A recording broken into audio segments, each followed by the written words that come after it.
incredible starseed here in Sedona. She's extremely tireless and prolific. She's written 4 books. She's been in movies. She's published Oracle decks. She has an incredible YouTube channel. She makes movies. She makes music videos. She makes fabric. She runs 2 different Instagram accounts. You know, she is the epitome of what is the future. Cool. I can't wait to tell you guys that story about the synchronicities. That was really the first thing that happened before the channeling. That was in 2007, seeing these double digits repeating while reading a Seth book channeled by Jane Roberts. I would stop reading it at 23 military time in Finland. Months and months and months since we went and bought that comic book. So I remembered it was a special day with Dad. And I just looked in there and I just knew there's magic in the world. Like this is impossible.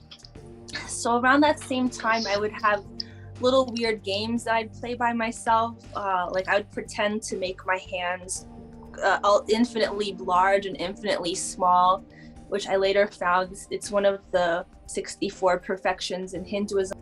Whole new tip, because that winter vacation, Mom showed me this book by Abraham Hicks, Esther Hicks channeled messages, called Ask It Is Given. And she was so excited about Asking It Is Given because in Rhonda Byrne's The Secret, there's a little clip of Esther Hicks explaining that our thoughts create our reality. And in the beginning of Esther's book, it says, "You chose to come here." And I had this remembrance, like I chose to come to this planet. I made that decision. And I started crying. But whatever, so I'm reading this Seth material, and at the college, at my grandparents' house, on the train, and every time I put it down, I would check my cell phone, and I looked at the clock and it said 23:23. 3 times this happened. And the weirdest thing was I went over to Google and I typed in 11:11. Why would you type in 11:11 if you're seeing 23:23? It was like something came over at your higher self or the Holy Ghost or something. And it said, "Have you been listening to your angels?" So, that's weird. Like, that's when you start, whoa, that's not rational anymore. That's magic. I'm like going to the library, reading all this stuff in the New Age section, Cryon, channeled books, Cryon, Diana Cooper's Atlantis trilogy, listening to Hay House Radio, Doreen Virtue, reading Paulo Coelho's mystical books. This like turquoise blue light. It looked like a Greek pillar temple. So like I saw this turquoise blue light emanating from this temple. And we're like, whoa, we had saw the same thing. I'm like, I saw the same thing. So then the next lady says, well, she saw the temple too, but there was this white horse that appeared.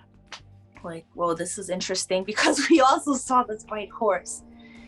And there was a man on the horse and he had this long white beard like a wizard. So 5 of us have had the same visions. 2 or 3 did not. The guy on the horse, the last one sharing, said that he handed her a pencil to write this all down. I thought, this is wild. When I got home, my oracle cards fell on the floor. I had this Doreen Virtue Ascended Masters oracle card deck. It fell on the floor and the Saint Germain card flipped up, which is Ascended Master, one of the incarnations of a master. So that's crazy. Excuse me, it was the book. It was the Gods and Goddesses and Masters book. I pulled an oracle card and I pulled Saint Germain. The book fell on the floor. Sorry, this was 2008, 2009. And all of a sudden I start hyperventilating. I didn't tell her that for 3 days I had felt this weird kind of swirly feeling at the back of the head here where Jewish people wear the yarmulke. It was right here. And Hindus call this Antakarana rainbow bridge that connects you to the 5th dimension, but we didn't know any of that at that time. So sitting in the car, hyperventilating, I turn to my mom and I say, "Hello." And she just was like, "What?" And I said, "Orion Council here." And she somehow knows what's happening, and she's very spiritual, like I said, and she goes, "Ooh, we're recording this. And I'm just there hyperventilating, just like 5 blocks from our house, no big deal. It's with this group called the Orion Council. And I went through hell and back to get more information about, like, the journey's been quite bumpy compared to safe life in Finland. We've got to do on this planet is be creative, is to create. The message from Orion Council is you are a creator. And yes, a lot of us, if we ever feel lost, you just put 2 and 2 together, like grab the nearest tools next to you, start scribbling, stop. If you need to make weird symbols and strange drawings, you need to do that, because those open the neurological pathways to higher brain centers. And if you are part extraterrestrial, you will naturally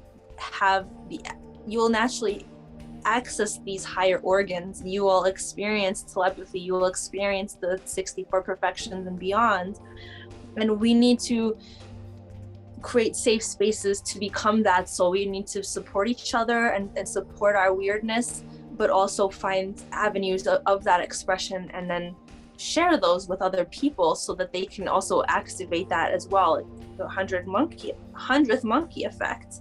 To terrestrials, start thinking about them, start talking to them in your head, lay down, do the CE5, and they will respond to you. They're waiting. They also want us to talk about them. A lot of us we agreed to become facilitators of contact, because Earth is a very, very extremely valuable planet in this greater network, and it has fallen in consciousness. So whatever, if you're a hippie with the sign, like, be the hippie with the sign. If your thing is rainbows, wear rainbows, like whatever it takes. And that extraterrestrial counterpart will also activate. So we literally have to become our higher selves, and it's like the ET in human form. So if your body is simultaneously in a stasis chamber on a spaceship asleep, that's okay. It's just you might slowly start accessing those memories. And Orion Council says that one of the first stages of ascension is recalling past lives, and we're studying this right now on the Instagram Orion Council community page. So if you guys want to hop on board, we're on page 160 of book number 1. To me, the dream it was the best. I felt more loved by this extraterrestrial being than anyone on this planet. And it's not bad. It's just that Zorb must have been in a higher dimension. He had this big black almond eyes and a cone head. He had this little rib cage sticking out, long arms, and these huge long fingers with the bulbs on the end. He was kind of like if you could imagine, like a gray black looking dolphin skin, real rough. So that I remember. And in the second dream of being from Orion, like a hyperdimensional or ultra terrestrial, a see-through. I had this huge holographic weird sequence dream, and he comes up to me with this spinner, and he goes with these kaleidoscope eyes, like the Beatles said. He's like, think for self, allow this to be a non-automated response. And I woke up like, the aliens are real, and they love us, and they're helping, and they're so advanced, they're so beautiful too. They're like striking and gifted and spiritual, loving the lower, having a spiritual practice of loving the lower astral realms as a practice, like as a part of your spirituality, sending positive thoughts to the lower realms. They want us to create the ashrams, from the astral plane here.